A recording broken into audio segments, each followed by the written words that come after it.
ఇంట్లో పప్పు చింత చిగురు టమాటా పప్పు వేసానండి. ఇదిగో చింత చిగురు కందిపప్పు బాగా ఉడికింది. ఉడికినాక చింత చిగురు, టమాటాలు, పచ్చిమిరపకాయలు, ఉప్పు, కారం, పసుపు వేసి ఉడకబెట్టాం. ఉడుకుతుంది. ఉడికినాక మెదిపి తాలింపు వేసుకోవటమేనండి. వేసుకొని తినడం. ఇదిగో అన్నం అన్నం ఉడుకుతుంది. అన్నం ఇత్తడి గిన్నెలు కొన్నాం చూసారా. ఇత్తడి గిన్నెల్లో ఎందుకు వండుతున్నాం అంటే, మేము మొన్నటిదాకా తెల్ల గిన్నెల్లో ఉండేవాళ్ళం అండి. అయితే దాంట్లో ఒక లేరు లిక్విడ్ లాగా ఉంటుందంట కదా. ఉడికినప్పుడు మనకి అది అంటే ఫుడ్లో కలిసిపోయి మన కడుపులోకి వెళ్ళి మనకి క్యాన్సర్ అని, హెల్త్ ఇష్యూస్ అన్నీ కూడా వస్తున్నాయంట. డాక్టర్స్ చాలామంది చెప్తున్నారు కూడా. చాలామంది బయట వాళ్ళు కూడా తెల్ల సామాన్లన్నీ అవాయిడ్ చేస్తున్నారు. స్టీల్ సామాన్లో వండుకోమంటున్నారు. అలా అని స్టీల్ సామాన్లు కొన్నాము. వాటిలో కూడా వండుకుంటాం. కాకపోతే ఏం చేసామంటే ఇత్తడి సామాన్లు అయితే మంచిది కదా అని ఇత్తడి సామాన్లు మనం కొనుక్కొచ్చాము అనమాట. ఇత్తడి గిన్నె అన్నం ఒకటి, కూర ఒకటి వండుకోవడానికి కొనుక్కొచ్చాము. అయిపోయింది. ఈ రెండిట్లో వండుకుంటాం. అయిపోయినాక కడిగేసుకుంటాం. మళ్ళీ పొద్దున్నే వండుకుంటాం అనమాట. కూరలు కూడా టేస్ట్గా ఉంటాయి, బాగుంటాయి మనం వండుకునే దాన్ని బట్టి. మీరందరూ కూడా అలా చెయ్యండి. ఆరోగ్యం పాడైపోతే ఎంత సంపాదించుకున్నా వేస్ట్ కదండి. ఆరోగ్యంగా ఉన్నన్నాళ్ళే. మీరు ఎంత డబ్బు సంపాదించినా తినాలా కదా మనం. మన ఆరోగ్యం పాడైపోయిందంటే దేనికి పనికిరాం. ఆలోచించుకొని స్టీల్ సామాన్లోనే వండుకోండి. ఇత్తడి సామాన్లు కొనుక్కోలేము అని అంటే కనుక మట్టి సామాన్లు కూడా వండుకోవచ్చండి. మట్టి కొన్నాను. వాటిలో కూడా వండుకోవచ్చు, కానీ అవి కొద్దిగా వండాలి. అది వండినప్పుడు చూపిస్తాం. అవి పెట్టి వండినప్పుడు.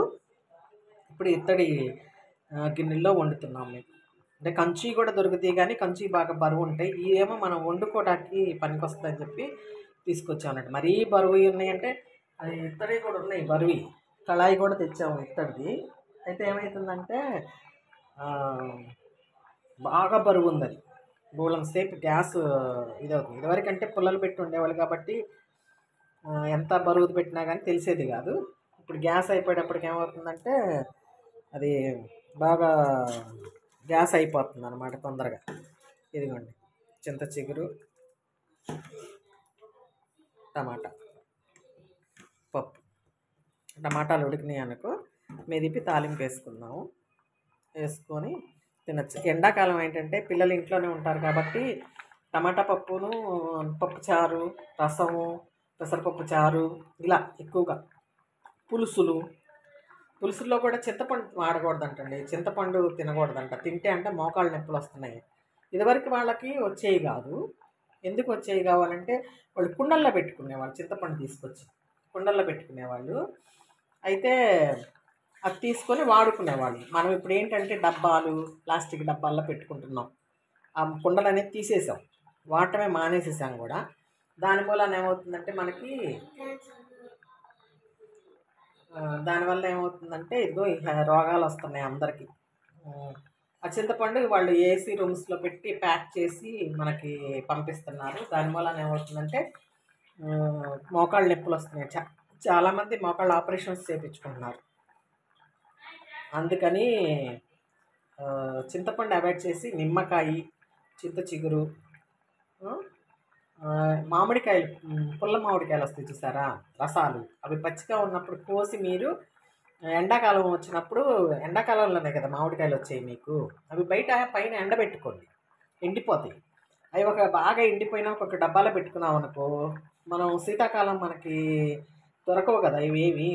దొరకనప్పుడు పప్పు, మామిడికాయ పప్పు వండుకోవాలనుకున్నా, రసం పెట్టుకోవాలన్నా అవి వేసుకొని వండుకోవచ్చండి. రసం చాలా బాగుంటుంది.